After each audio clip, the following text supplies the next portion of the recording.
वर्ष झाले आम्हाला कुणीच नव्हतो, आमचे लेकरं उपाशी मरायला लागले.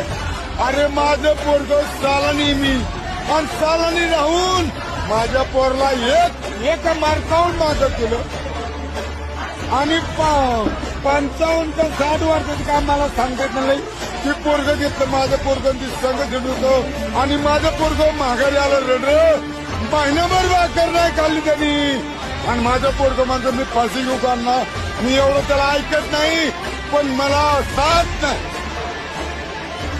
आणि ह्यांनी काय केलं, ह्यांचं आरक्षण ह्यांनाच मिळून आमचे लेकरं उपाशी मारायला लागले आणि आमच्या जीवावर जगणारी कोलबुक झाली यांची.